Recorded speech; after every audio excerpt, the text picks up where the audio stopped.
From our birth certificates to our gravestone and many occasions in between, our names help us to identify who we are. Christian names were traditionally given to reflect some particular quality of a saint that a family wished the child to follow. Whether it's the name we were given at birth, chose for ourselves, or given by others, our names give clues to our identity and help others recognise who we are. I recently read an article that identified 7 roots to English surnames. There's some 45,000 different English surnames, but they all have their roots in one of 7 groups. So some people's names come from their occupation, such as Cooper or Potter, or personal characteristics such as long, small, brown, or one of my favourites is Peacock when someone was considered vain. From a place name such as Hampshire or London, name of a state, the most popular one I suppose would be Windsor, the royal family chose that name.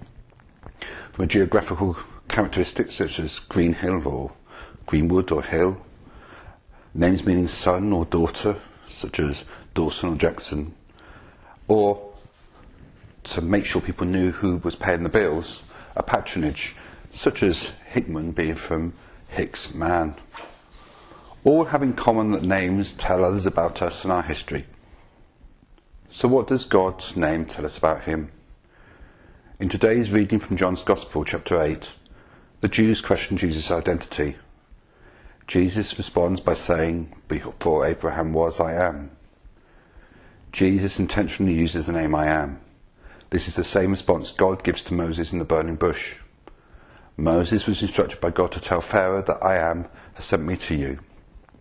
It reminds us of the unchanging nature of God, a God who's always been and remains faithful. Jesus was telling his listeners that this was the same constant God. Our challenge is not just to be known by our name, but to show people through our actions that God's in us. As we grow and experience life, we might look back with embarrassment or regret at some of our actions. Unlike God, we're constantly changing. Our path to be more like him and know who we truly are might be a difficult one, but that's what we're born to discover.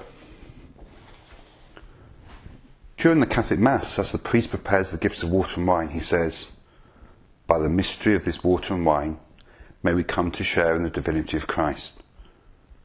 God's promise to us is that in heaven we might truly experience God and share his divine nature. May I invite you to join me in reflecting this Lent on who we truly are and who we're called to be, so that we can grow closer to understanding and become fully alive and closer to the image of God.